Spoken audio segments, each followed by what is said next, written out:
Le foyer intérieur. Je me suis beaucoup questionnée sur ce que pouvait représenter mon foyer intérieur.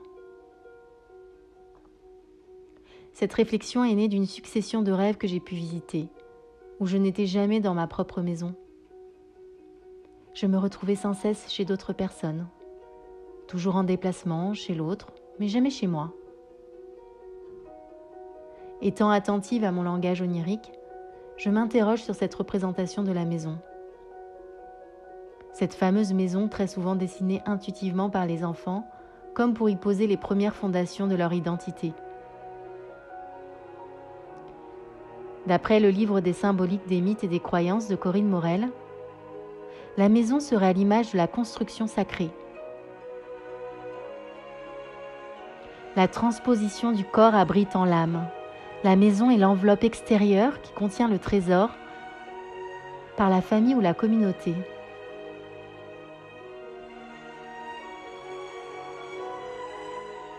Sur le plan spirituel, dans le Coran, la maison désigne la mosquée sacrée, la Kaaba. Il est cité dans le livre le verset suivant. Il incombe aux hommes, à celui qui en possède les moyens, d'aller pour Dieu en pèlerinage à la maison. Si nous poursuivons notre enquête, les lettres hébraïques, elles, nous parlent aussi de cette représentation à travers la lettre Beit, la deuxième lettre de l'alphabet.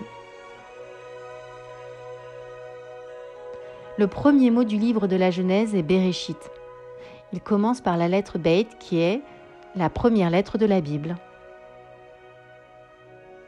Cette lettre est choisie pour créer le monde. C'est elle qui dit oui à la vie. Historiquement, Beit représente dans les lettres sémantiques la maison. Elle symbolise aussi le commencement et la dualité. J'en reviens donc à mon questionnement initial.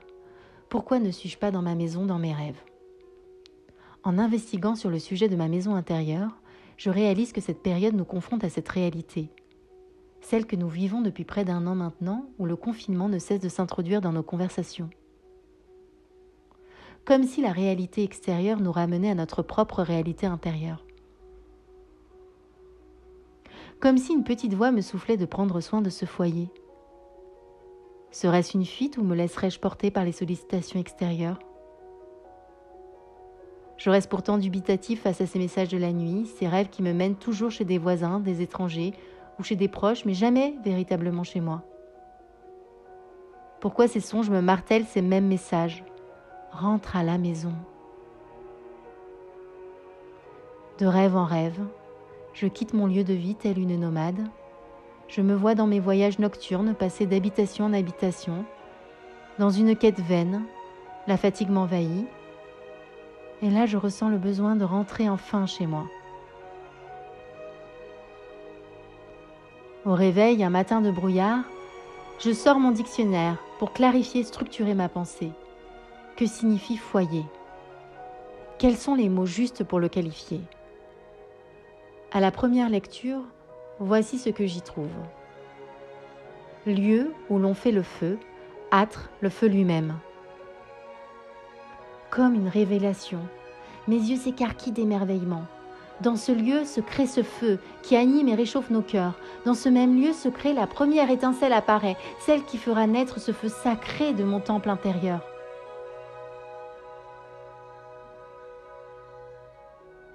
Pour aller plus loin, je m'inspire de la mythologie pour rencontrer la déesse du feu. Elle se nomme Hestia, signifiant en grec le foyer, c'est-à-dire le point de l'habitation où était entretenu le feu. Si l'on se projette au cœur de cette époque primitive, le feu était un élément de vénération et particulièrement sollicité. C'est autour de ce lieu que se réunissait la famille. Si l'un de ses membres quittait cette habitation pour fonder une famille nouvelle, il emportait du foyer familial une parcelle de feu représentant la perpétuité de la communauté.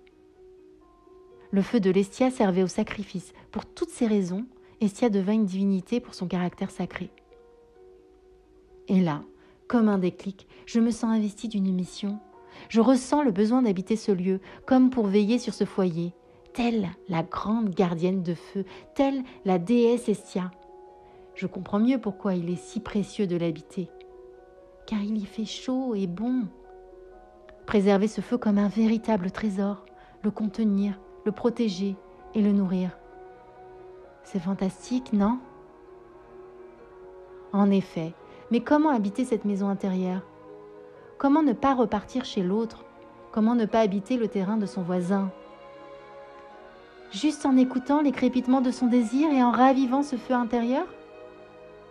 Qu'est-ce qui anime cet élan de vie? Et qui habite ma maison? Tant de questions me taraudent dans la tête. Peut-être devrais-je laisser ce mental de côté, me soucier de mon corps et de mes sens. Si je décide de partir de ce lieu, je pars de chez moi, d'un endroit qui me ressemble, imprégné de ma profonde nature. À l'écoute de mes perceptions, de mes ressentis, de ma profondeur. Une maison qui me sécurise, où il fait bon y vivre, une maison où je peux y accueillir mon prochain, si je le souhaite. N'est-ce pas merveilleux? À travers cette quête de soi, je comprends que mon foyer est vivant et ma foi y est. Pour m'y connecter, je me relie simplement à ma joie profonde.